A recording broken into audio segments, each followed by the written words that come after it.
मंगलम भगवान वीरो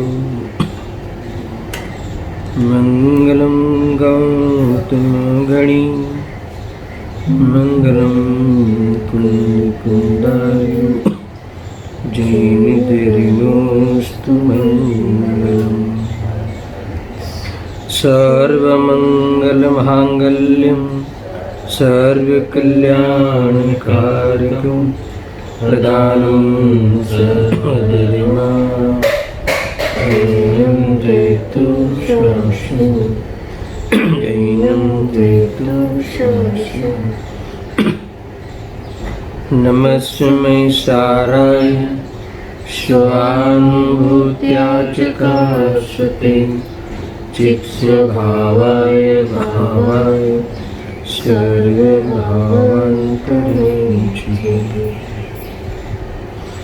आत्मरूपयन्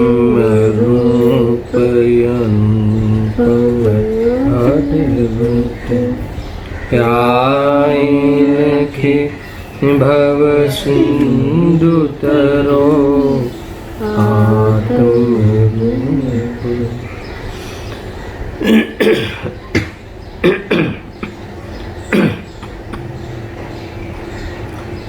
समय सार कर्ता कर्माधिकार ऐसा कल हमने गाथा 142 और श्लोक नंबर 69 की संक्षिप्त रूप से स्वाध्याय किया था और इसमें सार ये था कि अनुभूति से पहले आगम अनुसार नए प्रमाण से वस्तु स्वरूप को समझे, पर वह सब राग मिश्रित विचार है। सुनना बराबर से कितनी बात आती है कथन में कि जब भी आत्मा की अनुभूति करना हो तब प्रथम हमें आगम अनुसार नयों से नए विकल्प से उस आत्मा के बारे में अर्थात 7 तत्वों के बारे में स्वरूप स्पष्ट करना चाहिए, उस संबंधी सही जानकारी लेनी चाहिए। पर ये सब राग मिश्रित विचार है, समझना, अर्थात एक प्रकार से विकल्प है और अनुभूति में ये भी विकल्प बाधक है। अरे मुझे अनुभूति करनी है, ये विकल्प भी मुझे निर्विकल्प होना है, ये विकल्प भी निर्विकल्प के लिए बाधक है। अरे जिस निर्विकल्प आत्मा की अनुभूति करनी है उस निर्विकल्प आत्मा वो मैं ही हूँ, मैं ज्ञायक ही हूँ, ऐसा विकल्प भी अनुभूति में बाधक है। ये हमें ख्याल में होना चाहिए। फिर बाकी के लोक व्यवहार के और व्यापार के और द्वंद फंद के वो तो विकल्प की क्या कथा करें। ऐसा है, यानी यहाँ तो जो नए विकल्प की बात आई थी ना, नयों के द्वारा वस्तु को समझने की पूरी वो प्रयोग करना, तो वो विकल्प भी है ना, समझने तक सीमित नहीं रखना है हमें। हमारा कार्य समझने के बाद उस विकल्प से भी निवृत्त होना है। मूल प्रयोजन निर्विकल्प विकल्प रहित होना। देखो हमने पूर्व में जो बोल लिया था, 20-25 दिन जो लिया था, उसका निष्कर्ष भी आया था ना कि जाने मगर विकल्प न करे। अगर सुखी होना हो तो जानने का निषेध नहीं करना था, मगर जाने पर विकल्प न करे। वहाँ भी निर्विकल्प होने की ही प्रेरणा दी थी। यानी यहाँ भी आचार्य अमृतचंद्र देव ने कुल मिला के ये बातें यहाँ कही कि तुम एक ही प्रेरणा दी है। अभी तक तो वही बात चल रही है कि तुम विकल्प के द्वारा, आगम के अनुसार विकल्प के द्वारा तुमने वो सारी वस्तु समझी है, वो समझने का विकल्प कर रहे हो, मगर निर्विकल्प होने का प्रयोजन है। पक्षातिक्रांत, उस विकल्प से अतिक्रांत होना है, विकल्पों से पार जाना है। ऐसा है ना, विकल्पों ने ओढ़ंगी जवा मुझे, नए विकल्पों ने ओढ़ंगी ने नयातिक्रांत था होना, यही हमारा प्रयोजन है। निर्विकल्प होना ही वास्तव में सुख की अवस्था है, वही निराकुलता का उपाय है। इसीलिए निर्विकल्प होने की यहाँ भावना भाई थी। 69 नंबर के जो श्लोक की चर्चा हुई थी ना अंत में, तो उसका भाव भी इस प्रकार का है। मैं देखो भाव पढ़ता हूँ कि જ્યાં સુધી કાંઈપણ પક્ષપાત રહે છે, कांईपण पक्षपात यानी सूदने का भी विकल्प रहा, अंतर्जल्प में मैं गायक हूँ इतना भी विचार रहा, विकल्प रूप विचार की बात है ना, रहा तो वहाँ तक ત્યાં સુધી ચિત્તનો ક્ષોભ મળતો નથી, ऐसा लिखा भावार्थकार ने। इस 69 नंबर के श्लोक का भावार्थ पढ़ रहा हूँ मैं कि જ્યાં સુધી કાંઈપણ पक्षपात रहे છે, कांईपण यानी कोई भी नहीं का, थोड़ा सा भी, यानी इतना नज़दीक का मैं गायक हूँ, मैं भगवान आत्मा हूँ, इतना भी विकल्प रहे तो वहाँ तक चित्तनो क्षोभ मटतो नहीं। क्षोभ यानी चंचलता मिटती नहीं, यानी एक प्रकार से ये राग ही है। ये क्या है? मैं गायक हूँ ऐसा विचार करना, राग मिश्रित विचार करना, ये क्या है? राग ही है।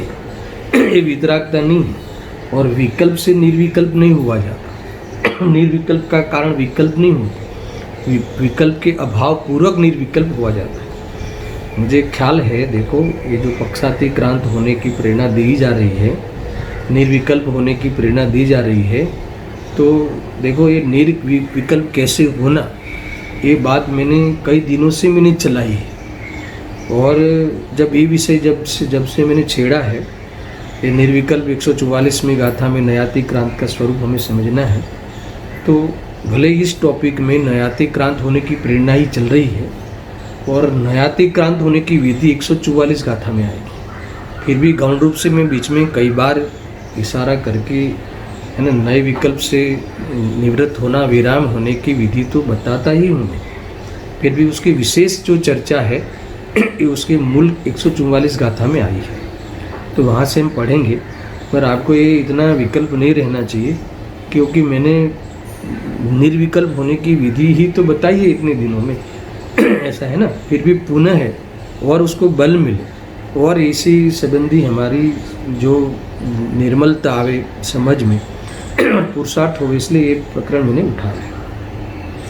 देखो भावार्थ इस प्रकार का है कि જ્યાં સુધી કાંઈપણ પક્ષપાત રહે છે ત્યાં સુધી ચિત્તનો ક્ષોભ મટતો નથી, જ્યારે નયોનો સર્વ પક્ષપાત મટી જાય અને સારા વિકલ્પ मिट जाए, कोई भी चर्चा तक भी नहीं रहे है ना, ऐसा ત્યારે વિતરાગ દશા થઈને સ્વરૂપની શ્રદ્ધા નિર્વિકલ્પ થાય છે। गजब का एक टोन है ना, इसमें ख्याल में आता है कि सर्व निर्विकल्प दशा होती है ना, यहाँ ऐसा लिखते हैं कि निर्विकल्प दशा होना यानी वितराग दशा था तब स्वरूप की श्रद्धा निर्विकल्प था। ये क्या मतलब है? यानी अभी मैं गायक हूँ, सुनना, इसमें दो बातें छुपी है। मैं गायक हूँ, मुझे पूरी श्रद्धा है, मैं ऐसा कह दूँ, ये शरीर में हुई नहीं, ये शरीर से में भिन्न सदा भिन्न चैतन्य स्वरूप है, वही मैं हूँ, ऐसी हमें श्रद्धा है कि नहीं अभी? तो ये जो श्रद्धा है वो कौन सी श्रद्धा है? विकल्पात्मक श्रद्धा। समझ में आया ना? तो ये श्रद्धा आगम आश्रित श्रद्धा, ये आत्मा आश्रित श्रद्धा नहीं है। एक तो ये कह रहे हैं कि यहाँ लिखा ना वितराग दशा थઈને स्वरूपनी श्रद्धा निर्विकल्प થાય છે। अब श्रद्धा निर्विकल्प होती उसका अर्थ क्या कि वो वास्तव में विकल्पात्मक श्रद्धा, वो वास्तविक श्रद्धा नहीं है। एक तो ये बात होगी। दूसरा खास मैं आपको एक टेक्निकल पॉइंट बताता हूँ, सुनना, कि जब भी हमें सम्यक दर्शन यानी आत्मा की प्रतीति, सम्यक दर्शन आत्मा की प्रतीति होगी है ना, जो श्रद्धा आत्मा की श्रद्धा होगी, तो ये श्रद्धा जब भी होगी, हमें हमारी प्रतीति जब भी सम्यक होगी तब शुद्धोपयोग के काल में होगी। यानी अनादि से जो मिथ्या दृष्टि होता है उसमें जब भी पहले शुद्धोपयोग होता है, पहली बार उसमें प्रतीति सम्यक होती है। उससे पहले जो प्रतीति है सम्यक रूप सम्यक टाइप की है, मान लो कि वो विकल्पात्मक है, आगम आश्रित है, कौन नहीं जानता हमारे में से जितने हम बैठे हैं सुनते हैं, इसमें सबको ये श्रद्धा तो है ना कि मैं देह नहीं हूँ, मैं देह से भिन्न हूँ, मैं चैतन्य स्वरूप हूँ, ये श्रद्धा तो है ना। तो ये सम्यक दर्शन है क्या? ये सम्यक श्रद्धा है क्या? तो ये श्रद्धा कौन सी है फिर? ये विकल्पात्मक श्रद्धा है। यहाँ वितराग दशा था यानी निर्विकल्प। देखो ये श्रद्धा निर्विकल्प जो दशा होती है, शुद्धोपयोग होता है सब बार, सबसे पहले प्रथम बार, तब वो श्रद्धा पक्की हुई अथवा श्रद्धा सच्ची हुई, हमारी प्रतीति सम्यक हुई, ऐसा कहा जाएगा, अर्थात तभी होती है सम्यक। तो ऐसा क्यों? इसीलिए कि जैसे देह में नहीं हूँ, सुनना, देह में नहीं, मैं चैतन्य स्वरूप, देह से मैं भिन्न हूँ, देह से मेरा कुछ भी संबंध नहीं है, चैतन्य ही मेरा स्वरूप है और मैं सदा अविनाशी हूँ, अजर अमर हूँ, चैतन्य रूप से सदा कायमी रहता हूँ, ऐसा हमने प्रतीति का विषय जान लिया। तो अब जब हमें ये वस्तु स्वरूप ऐसा है, ये वस्तु का स्वरूप है, मगर जब हम ये निर्विकल्प होके, जब वस्तु में कोई विकल्प है नहीं, हमारी वस्तु में कोई शरीर के कारण शरीर आश्रित नहीं है, शरीर के निमित्त से कोई आत्मा टीका नहीं है, और विकल्प से भी नहीं है, निमित्त निरपेक्ष है, कर्म निरपेक्ष है, ये पारिणामिक भाव है ना, परम पारिणामिक भाव कहो, शुद्धात्मा कहो, क्या है, निमित्त निरपेक्ष है, कर्म निरपेक्ष है।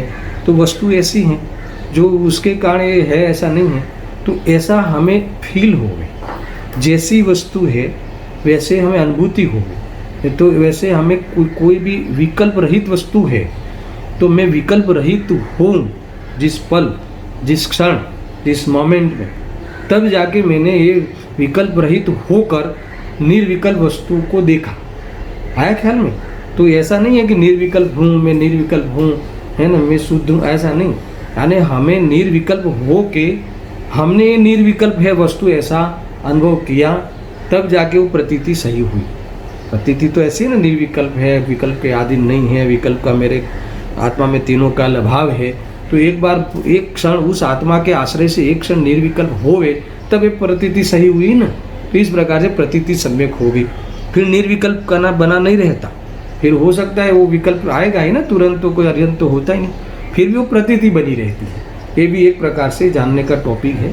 प्रवचन सार गाथा साथ में आया कि जब भी वो प्रतीति होगी सच्ची, तो शुद्धोपयोग काल में ही प्रकट होती है।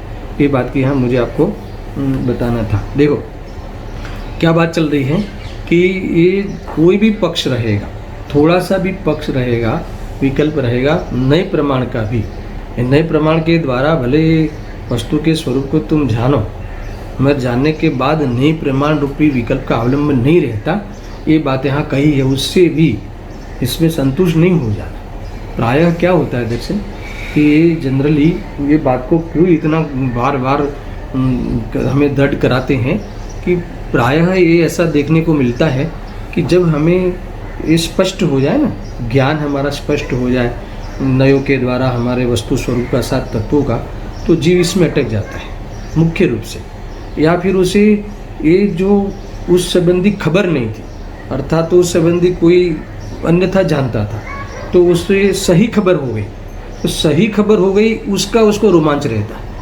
उसका आनंद रहता है, और उसे ऐसे लगता है कि मुझे आत्मा का आनंद होगा। ये भी भूल होने का पूरा चांस है।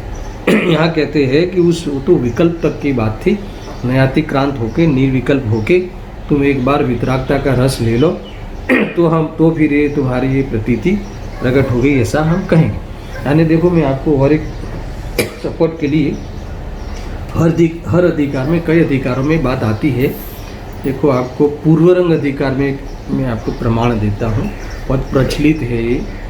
13वीं जो गाथा थी उसके बाद 8वें नंबर का श्लोक आता है, और इस श्लोक के बाद सुनना है बराबर से, इस श्लोक के बाद फिर से पुनः टीका करी गई है और भावार्थ भी किया है। तो ये बहुत अद्भुत है अपने आप में, बहुत ही इम्पोर्टेंट है। मैं सिर्फ भावार्थ पढ़ता हूँ, भावार्थ से आपको ये जो हमारा प्रकरण चलता है ना, उसको सपोर्ट मिल जाएगा। कौन सा प्रकरण चलता है दर्शन? कि ये जो नहीं, ये चल रहा है कि ये तुमने नए से सब बात स्पष्ट कर ली है ना, नए विकल्प देख के द्वारा वस्तु स्वरूप को तुमने क्लियर कर लिया, उसकी धारणा तुमने सही कर ली, मगर नए विकल्प तो रहा ना, मतलब आत्मा शुद्ध है निश्चय नहीं से और व्यवहार नहीं से अशुद्ध है। तो ये जो शुद्ध किस प्रकार से है और अशुद्ध किस प्रकार से है, वो तुम्हारा जो कन्फ्यूजन था, वो संशय था, है ना, उस संबंधी जो तुम्हारी मलिनता थी, उस समझ में कुछ गड़बड़ थी, गैर समझ थी, वो तो निकल गई। कि हमें अपेक्षा से समझ में आ गया कि इस अपेक्षा से अशुद्ध कहो कोई प्रॉब्लम नहीं है, और इस अपेक्षा से शुद्ध कहो, हमें ये समझ में आ गया। अभी वो जो विरोध मन में उठा था वो तो मिट गया, मगर ये मैं शुद्ध हूँ इसका विकल्प तो रहा ना, या मैं अशुद्ध हूँ उसका विकल्प रहा। अर्थात तो इस अपेक्षा से मैं शुद्ध हूँ, इस अपेक्षा से मैं अशुद्ध हूँ, ये विकल्प रहा। तो तब तक जब तक ये विकल्प को नहीं छोड़ेगा तब तक उस ये निर्विकल्प दशा नहीं होगी, है ना। उस विकल्पों का स्वरूप जानकर, उस विकल्पों ने जैसा कहा है, उस वनयों ने जैसा कहा है, ऐसी अनुभूति हो जाए, है ना, ऐसा मानने लगे, ऐसा फीलिंग में आ जावे, इस प्रकार से अथवा तो रागादि की रुचि छूटे और स्वभाव की रुचि होवे, इस प्रकार की इसकी प्रतीति और अनुभूति प्रकट हो जाए, तो फिर विकल्प रहे नहीं। फिर तो विकल्प का विवाद अर्थात चर्चा का जो सार था वो मिल गया, चर्चा का जो उद्देश्य था वो हमें प्राप्त हो गया। तो ये उससे पहले प्रमाण नहीं निक्षेप से समझना चाहिए, ये भी कहते हैं। और यहाँ इतनी ज़बरदस्त बात की है कि प्रमाण नहीं निक्षेप से समझने को कहा भी है, पूर्व में इसका प्रयोग करना होगा। ये वो भूतार्थ है, वो सत्यार्थ है, ये भी कहा है, यथार्थ है। मगर फिर 3 जगह पे इस प्रकार का जो व्यवहार है, ये समझने का जो व्यवहार है, ये विकल्प रूप व्यवहार है। अरे निश्चय नहीं को समझना ये भी एक व्यवहार है, ये व्यवहार नहीं की विषय वस्तु है, क्योंकि विकल्प है ना। निर्विकल्पता ही प्रकट करने रूप उपादेय है और निर्विकल्प वस्तु ही वास्तव में परमार्थ है, इसे हमें देखनी है। इतना तुम समझना। मैं एक श्लोक से आपको काफ़ी कुछ क्लियर हो जाएगा। फिर डायरेक्ट भावार्थ पढ़ता हूँ। समय सार है, मूल ग्रंथ 35 नंबर का पेज है, गुजराती है, देखो पढ़ता हूँ। आ प्रमाण नय निक्षेपोनु विस्तारથી વ્યાખ્યાન તે વિષયના ગ્રંથોમાંથી જાણો, તેમનાથી દ્રવ્ય પર્યાય स्वरूप वस्तुની सिद्धि થાય છે। पहले सुनना, पहले तो इन्होंने ये इसलिए लिखा गया है, टीकाएं और भावार्थ इसलिए लिखे गए हैं कि ये प्रमाण नए और निक्षेप से निवृत्त हो जाए। अनुभूति के काल में ये सब कैसे है, प्रयोजनभूत नहीं है, अभूतार्थ है, वो असत्यार्थ है। अनुभूति के काल में उसके विकल्प भी नहीं रहते और अनुभूति के काल में उसका प्रयोजन भी नहीं। तो उसका प्रयोजन कब है, ये भूतार्थ कब है, वो सत्यार्थ कब है, अनुभूति से पहले। कौन, प्रमाण नहीं निक्षेप, है ना। प्रमाण कौन सा भी प्रमाण, है ना। प्रमाण चाहे परोक्ष हो कि प्रत्यक्ष हो, तो यहाँ तो कौन सा प्रमाण रहेगा, हमें कौन सा प्रमाण होगा, परोक्ष प्रमाण। पांचों ज्ञान सुनो, यहाँ सुनो मूल बात, पांचों ज्ञान प्रमाण ज्ञान है, सुनना, बराबर है। और ऐसा ही नहीं केवल ज्ञान प्रमाण है, पांचों ज्ञान प्रमाण है। मति शुद्ध ज्ञान भले परोक्ष प्रमाण, और उस परोक्ष प्रमाण के द्वारा, हम तो परोक्ष प्रमाण के द्वारा ही समझेंगे। इसको परोक्ष प्रमाण क्यों कहा पता है आपको? देखो जो अनुभूति होती है ना, सुनना, आत्मा की जो अनुभूति होती है ना, देखो प्रमाण ज्ञान किसको होता है दर्शन, सुनना। प्रमाण ज्ञान तो ज्ञानी को ही होता है। पांचों ज्ञान प्रमाण है, वो ज्ञानी को लेके बात है, सुनना बराबर से, महत्वपूर्ण बात कह रहा हूँ। पांचों ज्ञान प्रमाण होता है, वो ज्ञानी के लिए कहा है। अज्ञानी का ज्ञान तो प्रमाण होता नहीं, वो तो कुमति कुसरूप को अवधि रूप होता है, ठीक है। अब जो ज्ञानी के प्रमाण ज्ञान है और आप कह रहे हो कि मति शुद्ध ज्ञान वो परोक्ष प्रमाण है, अवधि मैंने पर्याय ज्ञान और केवल ज्ञान वो प्रत्यक्ष प्रमाण है। एक दिश प्रत्यक्ष मति और ये अवधि और मैंने पर्याय, और पूर्ण रूप से प्रत्यक्ष केवल ज्ञान, ठीक है। यानी पहले वह 2 ज्ञान जो कहा मति शुद्ध, वो कैसे है, परोक्ष प्रमाण है ना। ज्ञानी के भी ये 2 ज्ञान, ज्ञानी मान लो छद्मस ज्ञानी होता है, उसे ये 2 ही ज्ञान होते हैं ना मुख्य रूप से, तो मति और अवधि ज्ञान में तो अनुभूति की बात ही नहीं। अनुभूति होगी तो मति शुद्ध ज्ञान में होगी और केवल ज्ञान में अनुभूति होती। अवधि मन पर्याय ज्ञान में तो अनुभूति का विषय ही नहीं बनता, वो तो उसका विषय परद्रव्य है। समझ में आया ना, वहाँ कोई भेद ज्ञान की बैटर ही नहीं। सुनना, अब जो शुद्ध ज्ञान है, मति शुद्ध ज्ञान है, मति पूर्वक जो शुद्ध ज्ञान है, वो कौन सा प्रमाण है, परोक्ष प्रमाण है। अब वो परोक्ष प्रमाण है तो और आत्मा की जो भी प्रमाण ज्ञान किसको होता है, ज्ञानी को, तो क्या उस वहाँ आत्मा की प्रत्यक्षता नहीं है? तो सुनना, आत्मा की अनुभूति जो होती है वो तो प्रत्यक्ष ही होती है, मगर जो आत्मा जो जानने में आता है वो प्रदेश प्रत्यक्ष नहीं आता। समझ में आया? मति शुद्ध ज्ञान में जो ये जो है अनुभूति जो होती है, ज्ञान तो प्रत्यक्ष वेदन में ही आता है, यही मैं हूँ ऐसी प्रतीति, और ज्ञान स्वसंवेदन प्रत्यक्ष ही होता है। प्रत्यक्ष यानी परिणमन रूप होता है, और यही मैं हूँ ऐसी प्रमाणिकता भी कर ली, इसलिए प्रत्यक्ष प्रमाण हुआ। इतना ख्याल में आया? अभी प्रत्यक्ष प्रमाण तो है, फिर भी जो आत्मा, ये मैं आत्मा हूँ, अनादि अनंत हूँ, त्रिकाली हूँ, ये सब प्रत्यक्ष हुआ, अनुभूति प्रत्यक्ष हुई, फीलिंग प्रत्यक्ष हुई, पर वो आत्मा जो असंख्यात प्रदेशी है आत्मा, वो उससे प्रत्यक्ष में जानने में नहीं आता, प्रदेश प्रत्यक्ष जानने में नहीं आता, उसके प्रदेश इसके ज्ञान के विषय नहीं बनते। इस अपेक्षा वो परोक्ष ज्ञान है, इसलिए मति शुद्ध ज्ञान कैसा हो गया?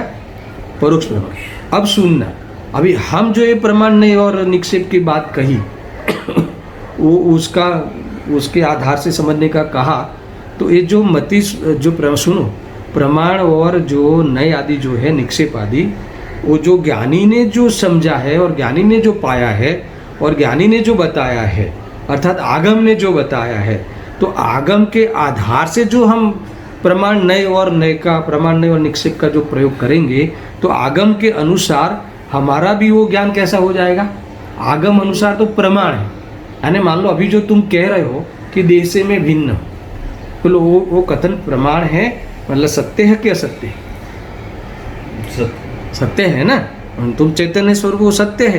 तो किस प्रकार से सत्य है? आगम प्रमाण से सत्य है, अनुभव प्रमाण से तो सत्य, ऐसा अनुभव तो तुम करते ही नहीं है ना, मगर आगम प्रमाण से वो कैसा है? आगम से वो सत्य है, यानी आगम आश्रित जो परोक्ष प्रमाण ज्ञान, हमारा भी जो ये आगम, हमारा भी जो आत्मा का ज्ञान, ये प्रमाण संबंधी ज्ञान, नई संबंधी ज्ञान, निक्षेप संबंधी ज्ञान, अथवा प्रमाण नई निक्षेप के आधार से हमारा आत्मा संबंधी जो जानकारी रूप ज्ञान, ये कैसा ज्ञान है? आगम आश्रित प्रमाण ज्ञान है, यानी आगम का ज्ञान हमेशा प्रमाण होता है, आगम प्रमाण होता है। आगम प्रमाण क्यों होता है दर्शन? क्योंकि आगम किसका होता है? आपकी वाणी को आगम कहते हैं। आगम क्यों प्रमाण है? कि आपकी वाणी को आगम कहते हैं। और आप किसे कहते हैं? कि जो वितरागी है, जो सर्वज्ञ हैं, जो हितोपदेशी हैं, वो आप्त है, और उनकी जो वाणी होती है इसे आगम कहते हैं। और आगम इसलिए प्रमाण हुआ, और आगम आश्रित जितना ज्ञान है वो हमारा प्रमाण है। और वो आगम आश्रित हम जो ज्ञान करते हैं, आगम आश्रित जो हम आत्मा के बारे में, 7 तत्वों के बारे में, 6 द्रव्यों के बारे में, 9 पदार्थों के बारे में जो भी ज्ञान करते हैं, है ना, आगम आश्रित जो भी ज्ञान करते हैं, प्रमाण नए निक्षेप के प्रयोग से करते हैं, वो सब ज्ञान कैसा हो गया? आगम आश्रित प्रमाण ज्ञान है। उसके द्वारा हमें आत्मा की सबसे पहले सही समझ लेनी चाहिए, 7 तत्वों की यथार्थ समझ लेनी चाहिए। यह कहा है, मैं पढ़ता हूँ, देखो, भले आपको एक थोड़ा सा विषय पुनः आया है, फिर भी इसमें कोई खास बातें हैं मुझे वो करनी है। सुनना, क्या कहा? आप प्रमाण नए निक्षेपोનું વિસ્તારથી વ્યાખ્યાન તે વિષયના ગ્રંથોમાંથી જાણો। તે વિષયના એટલે ન્યાયના ગ્રંથોમાંથી। ये कौन से ग्रंथ में मिलेगा? ये जो है ना परीक्षामुख आदि, अष्टहस्री आदि जो न्याय के ग्रंथ है, उस ग्रंथों में ये विषय आपको मिलेंगे। वहाँ से प्रमाण नए निक्षेप का यथार्थ ज्ञान करना चाहिए, नई चक्र आदि, नई रहस्य आदि से, और इसके बाद उसके प्रयोग में जीवन में लेना चाहिए। देखो, प्रमाण नई और निक्षेप, तो यहाँ मति शुद्ध ज्ञान परोक्ष प्रमाण की बात है, शुद्ध ज्ञान की बात है। तो ये शुद्ध ज्ञान प्रमाण ज्ञान है, और नए उसके अवयव है। शुद्ध ज्ञान अवयवी हो गया, और नए उसके अवयव हो गए, अंश हो गए। ये सब पहले चर्चा हो चुकी है। अब निक्षेप आया, एक निक्षेप शब्द आपके लिए नया आया, वो पूरा एक अलग से टॉपिक है। थोड़ा सा मैं बात कहता हूँ। देखो, प्रमाण शुद्ध ज्ञान प्रमाण ज्ञान है, अर्थात तो जिस ज्ञान का विषय सर्व अंश बने, पूरी वस्तु बने, पर्यायसही द्रव्य बने, वो प्रमाण है। प्रमाण से जानी हुई वस्तु के अंश को मुख्य करके जो जाने, वो नए ज्ञान है। और उस नए का जो विषय है, सुनना, नए के विषय को निक्षेप कहते हैं। समझ में आया? वो नए जो है ना, व्यवहार ने निश्चय का जो विषय बनता है, वो निक्षेप है। अब वो जो निक्षेप है, इसका अर्थ हो गया विशेष रीति क्षेपण करना। ये जो है ना निक्षेप, ये उपाय स्वरूप है।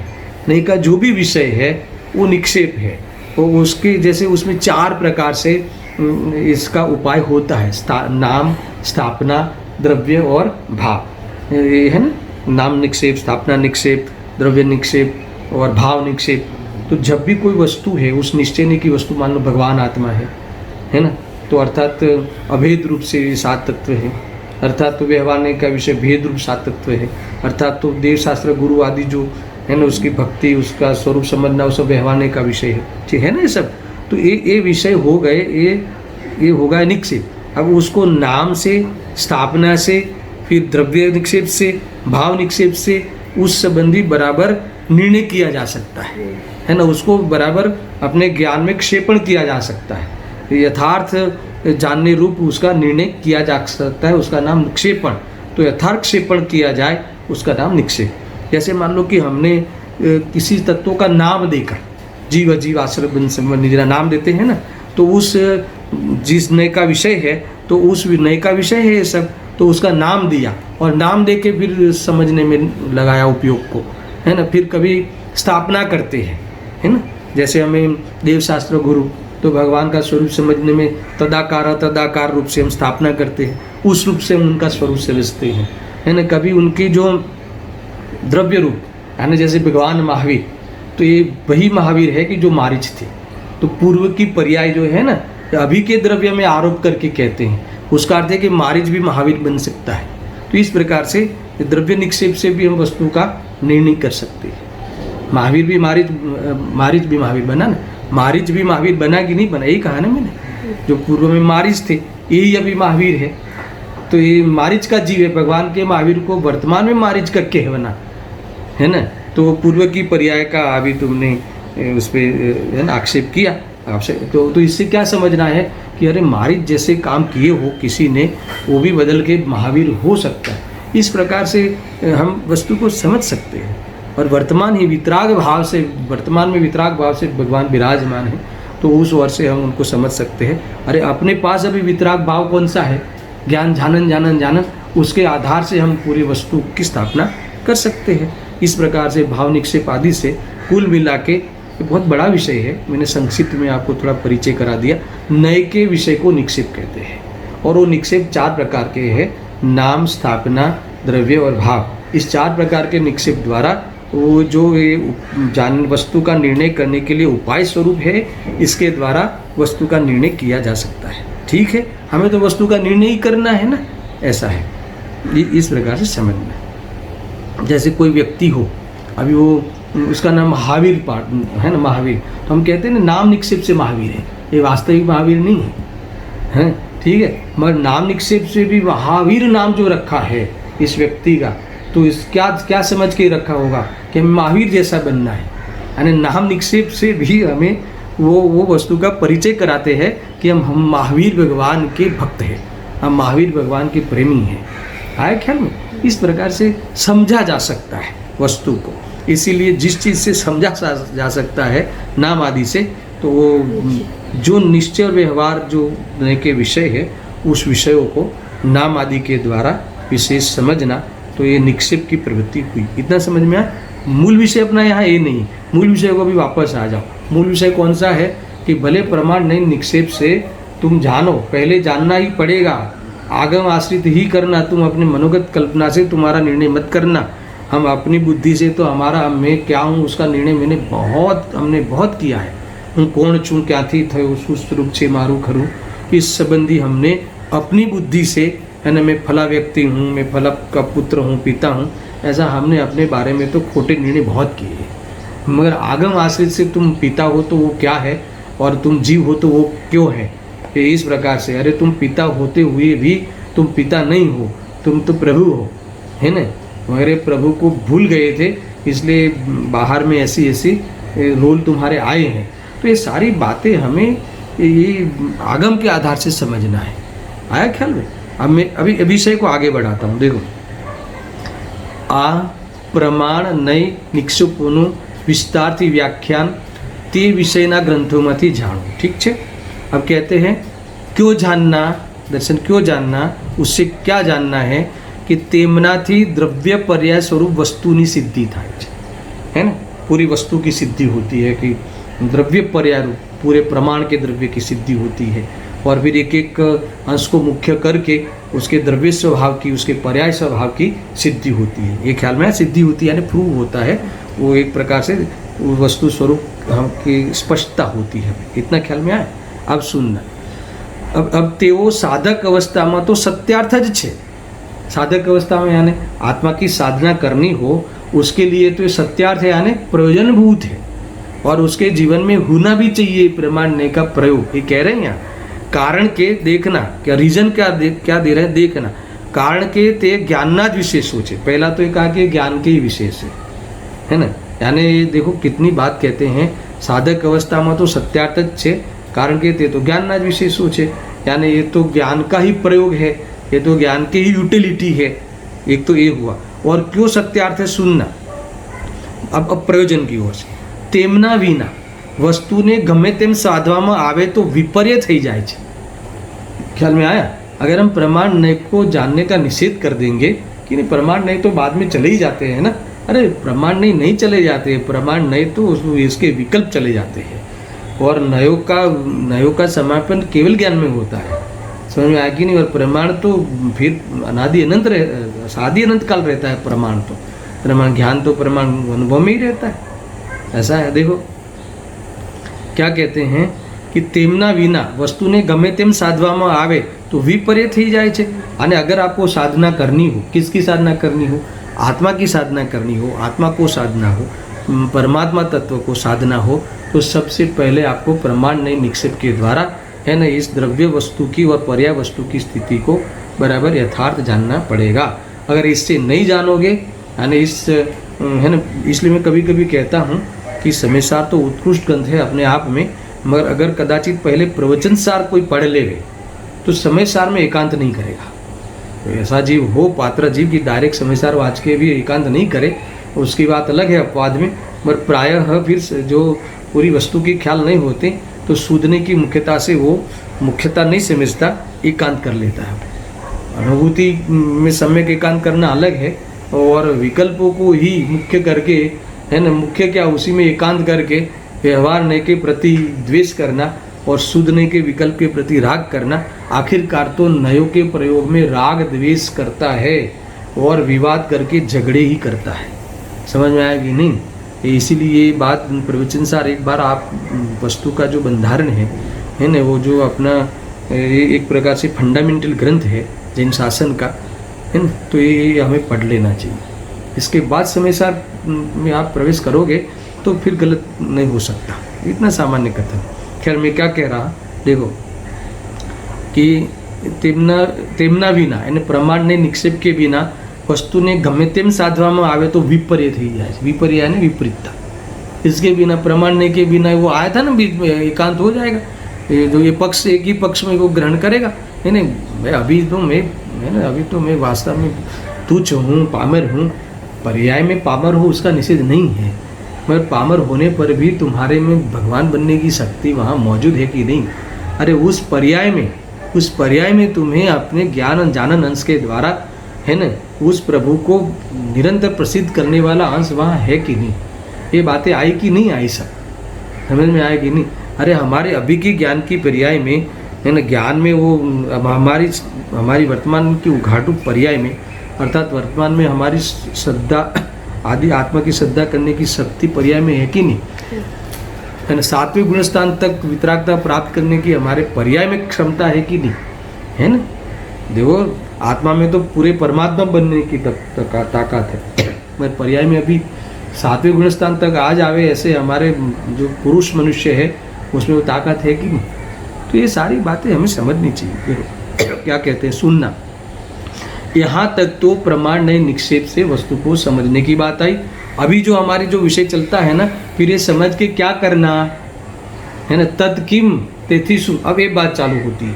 अब 3 प्रकार से ये व्यवहार का निषेध करते हैं. सुनना बराबर तेमना हाँ यहाँ तक होगा ना तेमना विना वस्तु ने गमे तेम साधवामां आवे तो विपरीत थी जाए. अब देखना अवस्था अनुसार यानी पोजिशन के अनुसार व्यवहारना अभावनी 3 રીત कही थी. अब सुनना ये व्यवहार का सद्भाव कब होता है व्यवहार पहले कि निश्चय पहले. तो देखो ये जो सुनना ये जो व्यवहार होता है ना ये पूर्व में होता ही है मगर ये व्यवहार धर्म तब नाम पाएगा सच्चा व्यवहार तब कहलाएगा कि जब निश्चय होगा. इस अपेक्षा से निश्चय व्यवहार साथ में ही प्रकट होती है मगर इस निश्चय को प्रकट करने के लिए अर्थात सच्चे निश्चय व्यवहार को प्रकट करने के लिए पूर्व में ये पढ़ने का, तत्व को समझने का, ये सारा व्यवहार पूर्व में होता है। समझ में आया ना? बहुत बड़ा विषय है, मुझे इसमें डीप नहीं जाना है, बहुत प्रश्न आते हैं इस प्रकार के भी। देखो ये क्या कहते हैं, अवस्था अनुसार व्यवहारना अभावनी 3 रीति। जो व्यवहार के यानी प्रमाण ने निक्षेप के विकल्प के अभाव की बात कह रहे हैं, पर पहले प्रमाण नए और निक्षेप प्रमाण नए आदि उस विकल्प से वस्तु को समझने का वह कहा है, ऐसा है ना? समझ में आया कि नहीं? वो पहले कहा है, बंद करना है उसको, फोन को। देखो हाँ, कहाँ है? अवस्था अनुसार व्यवहारना अभावनी 3 रीति છે। પહેલી અવસ્થામાં પ્રમાણ આદિથી યથાર્થ વસ્તુને જાણી ज्ञान सिद्धांत सिद्धि करवी। सुनना, ये पहले जो कहाँ तक भूतार्थ है ना, कहाँ प्रयोजन भूत है, अनुभूति से पहले। यहाँ कहते हैं कि पहली अवस्था में प्रमाण आदि ने यथार्थ वस्तु ने जानी ज्ञान सिद्धांत सिद्धि करवी। ज्ञान सिद्धांत सिद्ध थया पछी सिद्धांत माटे तो प्रमाण आदि की काई जरूर नहीं। ये क्या कहा, ये सबसे पहले नए प्रमाण का उस विकल्पों का अतिक्रांत करना, उसका उल्लंघन करना, उल्लंघन है ना, उल्लंघी जाऊँ, उस विकल्पों का त्याग करना, वो सबसे पहले कहाँ बनता है, कौन सी स्थिति में? सबसे पहले आत्मा की श्रद्धा होती है, निर्विकल्प दशा सबसे पहली होती है जब आत्मा की अनुभूति होती है, आत्मा की प्रतीति जब हमारी खुलती है, जगती है, सबसे पहली प्रतीति होती है। उस समय ये जो प्रमाण नहीं का जो निक्षेप का विकल्प का क्या होता है, त्याग होता है। यहाँ कहते हैं कि उस समय उसका कोई ज़रूरत नहीं है। ज़रूरत क्या, उसका लक्ष्य ही नहीं रहता। समझ में आया? ये तो सब प्रयोग में आएगा तो मैं विस्तार से समझाऊंगा, पहले आप इसका बंधारण समझ लो, है ना। नयातिक्रांत कब होता है? सबसे पहला नयातिक्रांत जो आत्मा की अनुभूति होती है ना, सबसे पहले आत्मा की अनुभूति जगती है अनादि मिथ्या दृष्टि को, और शुद्धोपयोग में आत्मा की प्रतीति होती है, तो उस समय ये प्रमाण नए निक्षेप के विकल्प होते ही नहीं। ये कहा है, देखो है ना ऐसा। पहली अवस्था में प्रमाण आदि ने यथार्थ वस्तु ने जानी ज्ञान सिद्धांत सिद्धि करवी। ज्ञान सिद्धांत सिद्ध थया पछी सिद्धांत माटे तो प्रमाण आदि की कई जरूर नहीं, है ना। श्रद्धा का सम्यकपना हुआ, ज्ञान का भी सम्यकपना हुआ, और चारित्र का सम्यकपना तो हुआ। यहाँ ज्ञान सिद्धांत नाम दिया है, मगर चारित्र का नाम इसलिए गौण किया कि अभी चारित्र का काम बहुत बाकी है। इसलिए सबसे पहले ज्ञान जो सिद्धांत रूप से सिद्धांत सम्यक होता है, परिपूर्ण श्रद्धा हो जाती है ना, सिद्धांत में कोई भेद नहीं होता ऐसा। फिर वो जो ज्ञान भी पूर्णता भले केवल ज्ञान में हो, मगर सम्यकपना तो पहले हो ही जाता है। अब चारित्र का जो विकास है ना, इसके लिए भी सेकंड दूसरी स्थिति कहते हैं। अब एक बार आपको सम्यक श्रद्धा हो जाए, आप सम्यक दृष्टि हो गए, अब क्या काम बाकी है? अभी जो बाकी का जो राग द्वेष रहा वो मिटाना है कि नहीं मिटाना है? आत्मा में परिपूर्ण लीन होना है कि नहीं होना है? तो वो लीनता के लिए आप क्या करोगे? पुनः प्रमाण नए का आधार लोगे। इसका अर्थ देखो लिखा है यहाँ। अब बीजी अवस्था, હવે બીજી અવસ્થામાં પ્રમાણ આદિના અવલંબન દ્વારા વિશેષ જ્ઞાન થાય છે અને રાગ દ્વેષ મોહ કર્મના સર્વથા અભાવરૂપ યથાખ્યાત ચારિત્ર પ્રગટે છે, તેથી કેવળ જ્ઞાનની પ્રાપ્તિ થાય છે અને કેવળ જ્ઞાન થયા પછી પ્રમાણ આદિનું અવલંબન રહેતું નથી। ये प्रमाण आदि का जो अभाव की बात कब कही? पहले नंबर में पहली अवस्था कौन सी? जब पहले नंबर में आत्मा की अनुभूति पहली बार होती है, तब जब उस समय ये प्रमाण नए का अवलंबन नहीं रहता, वो विकल्पों का आधार आश्रय नहीं रहता, अर्थात विकल्प नहीं रहते, बराबर है। इसलिए वहाँ उसका त्याग हो गया। इसके बाद क्या हुआ? उपयोग पुनः राग द्वेष में आया, फिर भी अभी उनको वापस शुद्ध उपयोग करना है, स्वरूप में रहने का वापस अभ्यास करना है, स्वरूप में जो लीनता बढ़ानी है वो ज्ञानी को। तो पुनः ये प्रमाण नए के द्वारा ही इनको पता चलेगा कि अभी मुझे मेरी इतना राग बाकी है। अगर उनको नए ज्ञान यथार्थ नहीं होता, वहाँ नए प्रकट नहीं होता, तो ये भले ये कहे कि मुझे पूजा करना है, पूजा में मुझे जाना है, मगर ये भाव राग है, वो व्यवहार का विषय उनको अभी ख्याल में है। अभी इतनी मुझे है ना, ये भोग का भाव भी आवे तो उनको ये ख्याल में रहता है कि भोग का भाव जो आया है वो क्या है, कि अभी मेरी इतनी अस्थिरता बाकी है, इतनी बीमारी बाकी है। तो ये अगर नए ज्ञान वहाँ प्रकट नहीं होता, प्रमाण नए का वहाँ प्रयोग नहीं होता, तो ये इनको ये जो इनकी कमजोरी है उसका ज्ञान यथार्थ नहीं होता। समझ में आएगी नहीं? तो ये कमजोरी इनको समझ में आती है वो प्रमाण नय के द्वारा ही आती है, क्योंकि उनके ज्ञान प्रमाण है, प्रामाणिकता तो है और नय का विभाग उनके प्रकट हो गया है, इसीलिए इनके रागादि का ज्ञान उनको ख्याल में आता है। और पुनः नए प्रमाण की विषय वस्तु के द्वारा पुनः उपयोग रूप भेद ज्ञान करते हैं। परिणाम रूप भेद ज्ञान तो उनको है, मतलब उपयोग तो दुकान मकान में चला गया है, तो उस उपयोग में पुनः भेद ज्ञान की स्थापना करते हैं। इसमें प्रमाण का अवलंबन हुआ। अब सुनना, प्रमाण का अवलंबन हुआ, मुनि दशा आगे बढ़ी, स्थिरता हुई, श्रेणी में चढ़े और वहाँ तक यानी 6वें गुणस्थान तक, जब तक वो ऐसा कहा ना कि 16 बना का सोना प्राप्त नहीं हो, तब तक ये इस व्यवहार का अवलंबन उपाधि है, अर्थात वहाँ तक उसका अवलंबन बना रहता है। ये कहा कि नहीं कहा, तो ये बात वहाँ आई थी।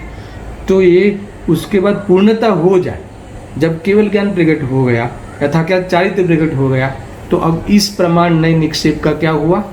वैसे श्रेणियों में ही चढ़ते हैं ना, शुद्धोपयोग में वहीं अवलंबन छूट जाता है, मगर सपक श्रेणी चढ़ के भी पुनः आते ही नहीं। अब प्रमाण नए निक्षेप का अवलंबन बिल्कुल नहीं रहता। तो ये यहाँ लिखा, ये दूसरी अवस्था हुई कि क्या केवल ज्ञान की प्राप्ति थाय छे, केवल ज्ञान थया પછી प्रमाण आदि નો अवलंबन नहीं रहता, विकल्प नहीं रहता। अब केवल ज्ञान में नए तो बनते ही नहीं, केवल ज्ञान स्वयं प्रमाण ज्ञान है, मगर वो प्रमाण का कोई प्रमाण की विषय वस्तु का विकल्प आदि करने की बात वहाँ नहीं है, शुद्धोपयोग का फल आ गया है। अब आगे तीसरी अवस्था, अब तीसरी अवस्था कौन सी बाकी रही दर्शन, सिद्ध अवस्था।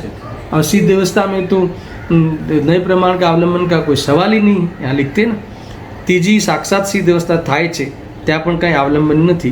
એ રીતે સિદ્ધ અવસ્થામાં પ્રમાણને નિક્ષેપોનો અભાવ જ છે, બરાબર। यानी कौन सी बात चल रही है, ये जो प्रमाण नय आदि का जो नए विभाग का जो हमें विकल्प था, वो विकल्प आचार्य देव कहते हैं कि भले तूने पूर्व में किया हो, मरे थोड़ा भी पक्ष रह जावे, यानी थोड़ा भी विकल्प रह जावे, अरे आत्मलक्षी विकल्प रह जावे, आत्मलक्षी विकल्प भी परद्रव्य है, आत्मा की चीज नहीं है। आत्मलक्षी विकल्प भी आत्मा में नहीं है और आत्मा की अनुभूति में भी नहीं है, और वो रहता है तब आत्मा की अनुभूति से जीव वंचित रहता है। समझ में आया ना। इसीलिए यही प्रेरणा दी गई है बार बार कि तू इस विकल्प का अभाव कर दे, नयातिक्रांत हो जा, निर्विकल्प हो जा, है ना। निर्विकल्प होने की सलाह देते हैं। और निर्विकल्प जब जीव होता है तो फिर ये बात हमें तो अच्छी लगी भी, निर्विकल्प होता है तब सुखी हुआ। और इतना तो बता दो कि नयातिक्रांत कैसे होवे, तो वो 144 गाथा में बताऊंगा। बीच में जब भी बात आएगी तो मैं गौणपणे भी उसको बताते रहूँगा। अभी भी इसी आज भी थोड़ा सा आया था कैसे आत्मा का अनुभव होता है। देखो एक और भी श्लोक है, मैं पढ़ लेता हूँ, क्योंकि ये बहुत लोग हमें बार बार इसका आधार देते हैं कि ये नए की लक्ष्मी अस्त हो गई, नए की लक्ष्मी क्या हो गई, उदय ही नहीं होता, और प्रमाण अस्त हो गया। तो जैसे नए प्रमाण को इतना तुच्छ समझते हैं। अरे नए प्रमाण तुच्छ नहीं है, नए प्रमाण का विकल्प तुच्छ है। और पाप पुण्य जो होता है ना, बाहर के पाप और स्थूल पुण्य, इससे भी ये वास्तव में उत्कृष्ट पुण्य है, मगर पुण्य का भाव है, वास्तव में वितराग भाव नहीं है। इसलिए इसे भी छोड़ना कहते हैं, ये भी बंध का कारण है। ये जो नए विकल्प, शूद्रने का विकल्प भी शुभराग है, ऐसा समझना। देखो मैं 9वें नंबर के श्लोक का खाली श्लोकार्थ आज पढ़ लेता हूँ, फिर वो वापस पुनः हमारी गाथा पे वहाँ आ जाएंगे। देखो आचार्य शूद्रનો अनुभव કરીને કહે છે કે આ સર્વ ભેદોને ગૌણ કરનાર જે શૂદ્રનો વિષયભૂત चैतन्य चमत्कार मात्र तेज पूज आत्मा, क्या कहते हैं, इस सर्व भेदों को गौण करने वाला। क्या अर्थ है इसका, देखो दो प्रकार है। ये जो एक तो मति शुद्ध अवधि मन पर्याय और केवल ज्ञान है ना, वो सब भी भेद है। तो ये भेद, अगर ये भेद में कौन बैठा है, अरे तो ज्ञान का ही अवयव है। इस प्रकार से वो ज्ञान सामान्य अर्थात ज्ञायक पे चले जाते हैं, तो ये सारे जो भेद है वो क्या हो गया, वेद के विकल्प विलीन हो गए। अरे मति ज्ञान हो तो वो भी तो ज्ञान का अनुसरण करके हुआ है, यानी ज्ञायक पे चले गए, तो ये सारे भेद जो है वो भेद का विकल्प चला गया। एक तो ये है, पर यहाँ ये बात नहीं लेनी है। यहाँ तो कौन से भेद है, प्रमाण नए निक्षेप, ये क्या है, ज्ञान के ही विशेष है। समझ में आया। अगर वो ज्ञान के ही विशेष है, मगर उसका प्रयोग करके जो विकल्प हुआ था, तो वो विकल्प में वो जो प्रमाण नए निक्षेप ने जो हमारा स्वरूप कहा, हमारा चैतन्य स्वरूप कहा, प्रमाण नए निक्षेप ने क्या बताया कि मैं सदा शुद्ध हूँ अथवा शुद्ध है वही मैं हूँ, अशुद्धता में नहीं हूँ। ये चैतन्य स्वरूप है वही मैं हूँ, ये ज्ञान स्वरूप है वही मैं हूँ। ज्ञान का अल्प उघाड़ अर्थात तो ज्ञान में झलकने वाले ज्ञेय अर्थात ज्ञान ज्ञेय मिश्रित ज्ञान वो मैं नहीं हूँ। यानी जब ये चैतन्य स्वरूप को उस ज्ञान के विशेषों ने बताया तो इस चैतन्य स्वरूप को हम जब अनुभव करते हैं तो ये सारे विशेष सब क्या हो गए, गौण हो गए। गौण हो गए यानी लक्ष्य चला गया अर्थात तो सारे विकल्प को पी के बैठा है, यानी सारे विकल्प समन हो गए, है ना। इसका अर्थ की आत्मा की अनुभूति हो गई, सुनना। इस प्रकार से जब अनुभव होता है तब जब लिखते हो सुनना, तब नयो की लक्ष्मी उदय पामती નથી, લવ की લક્ષ્મી ઉદય પામતી નથી। સુનના પ્રમાણ તો અસ્તને પ્રાપ્ત થાય છે અને નિક્ષેપોનો સમૂહ તો ક્યાં જતો રહે છે તે અમે જાણતા નથી। क्या कहा, आથી અતિક શું કહીએ, દ્વૈત प्रतिभास्तु નથી। समझ में आया दर्शन ये क्या कह रहे? इसका अर्थ है कि जब अनुभूति होती है तब प्रमाण नए निक्षेप के विकल्प नहीं रहते। हमें देखो कोई ऐसा कहे, कोई ज्ञानी को हो अपना मित्र तो पूछे कि भाई आप जब आत्मा के अंदर जाते हो, है ना, पूछना किसी ज्ञानी को कि आप अंदर जाते हो, आत्मा के अंदर जाते हो तो आत्मा शुद्ध दिखता है कि अशुद्ध दिखता है, बंधा हुआ दिखता है कि बंधा हुआ नहीं दिखता है। सुन, ये मैंने यहाँ प्रश्न किया है। देखो वो ज्ञानी ऐसा ही कहेगा, हम तो ऐसी कोई फाइल हमारे तो खुली हुई दिखती नहीं। क्या कहा, जब आत्मा में जाते हैं, जब निर्विकल्प होते हैं तो हम आनंद में रहते हैं। बंधा हुआ है नहीं कि बंधा हुआ है ऐसा विकल्प वहाँ होता ही नहीं, है ना। इजीली ऐसे विकल्प वहाँ होते नहीं हैं, है ना। ज्ञान तो सब होता है, जितना जैसा होता है, मगर विकल्प नहीं होता, है ना। राग द्वेष नहीं होता, ज्ञाता दृष्टा रहते हैं। इस प्रकार से यहाँ एक कहा कि नयो की लक्ष्मी क्या हो गई, उदय को प्राप्त नहीं हुई, प्रमाणस्थ हो गया, नए के निक्षेप रूप समूह कहाँ चले गए हमें पता ही नहीं। तो इसका कभी कभी लोग बहुत मजाक उड़ाते हैं नए इसके माध्यम से, नए प्रमाण का। नए प्रमाण तो इस ऐसी हालत हो जाती है, नए प्रमाण की ऐसी हालत नहीं होती भाई। इस नए प्रमाण के विकल्पों की ऐसी हालत होती है। विकल्पों की बात, आत्मा के शुद्धने के विकल्प की ऐसी हालत होती है। शुद्ध नए तो प्रकट होता है, शुद्ध नए तो धारण करता है, शुद्ध नए की विषय वस्तु को तो अनुभव करता है, और शुद्ध नए के विषय पूर्व में उस संबंधी विकल्प थे, वो विकल्प को अगर आप उसमें उपादेयता रहेगी तो ये मिथ्यात्व हो जाएगा। और कदाच उपादेयता निकल गई हो और विकल्प रहेगा, तब तक निर्विकल्प जो पूर्ण रूप से निर्विकल्प नहीं होगे, ये लॉस हो जाएगा। कुल मिला के आचार्य देव ने हमें ये जो कहा है इस 69 नंबर के श्लोक में कि थोड़ा भी पक्षपात रह जाएगा तब तक स्थिरता नहीं होती, चंचलता बनी रहती है, आकुलता रहती है। मगर जब समस्त विकल्पों का अंत होता है, निर्विकल्प થાય છે, ત્યારે જ સ્વરૂપમાં પ્રવૃત્તિ થાય છે और अतीन्द्रिय सुख की प्राप्ति होती है। तो वापस वही तक ही हमारा विषय है। कुल मिला के इन्होंने ये 69 नंबर के श्लोक में विकल्पों की त्याग की भावना भाई है। तो आगे जाके ये तो अगर जो ऐसा ही है, निर्विकल्प में ही अतीन्द्रिय आनंद की प्राप्ति है, इन विकल्पों से हमें विराम लेना है, उससे विश्राम पाना है, तो हमें, है ना, तो फिर जो नयों के विकल्पों के अभाव में, त्याग में हम ज्ञान को क्यों नहीं नचाए, उसका संन्यास हम क्यों नहीं लेवे। तो इसलिए उसको संन्यास लेने की प्रेरणा, पुनः पक्षातिक्रांत की प्रेरणा के लिए इन्होंने 23 श्लोक लिखे हैं। इसमें से कल डायरेक्ट में 4-5 श्लोक को में आधार बना के अपन चर्चा करेंगे, इसके बाद आगे की गाथा पे प्रयाण करेंगे। ऐसा अपना विकल्प है, ये तो सब विकल्प है। समझ में आया कि नहीं? यानी विकल्प की अर्थभूत क्रिया होती नहीं। ये तो आप कहोगे ना, कल भी आपने ऐसा विकल्प किया था और कार्य तो हुआ नहीं। तो विकल्प के अनुसार कार्य का न होने का नियम है। इसलिए आप आरोप नहीं देना, किस पे, मुझ पे, किस पे आरोप नहीं देना। अरे आप विकल्प पे आरोप दोगे तो विकल्प तो में हुई नहीं, जिस पे आरोप दोगे वो तो में हुई नहीं। ऐसा अनुभव करना है भाई। ये तो मैं आपको एक प्रयोग करके बताता हूँ, बाकी आपको मन शांत रखना हो तो इस विकल्पों के साथ अपना कोई संबंध नहीं है। विकल्प हो तो हो, मगर विकल्प क्या है और मैं क्या हूँ ये हमें बराबर भान होना चाहिए। तो विकल्प के साथ मिला के कभी अनुभव नहीं करना। इसमें मिला के अनुभव नहीं करने का अर्थ है कि उसकी अपेक्षा नहीं रखना, उसके अनुसार बाहर के पदार्थों में अपेक्षा नहीं रखना।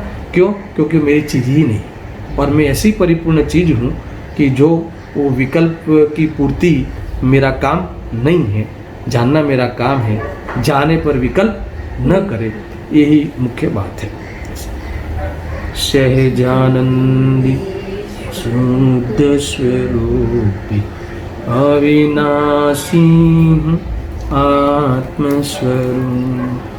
सहजानंदी शुद्ध स्वरूपी अविनाशी आत्मस्वरूप। सहजानंदी शुद्ध स्वरूपी अविनाशी आत्मस्वरूप।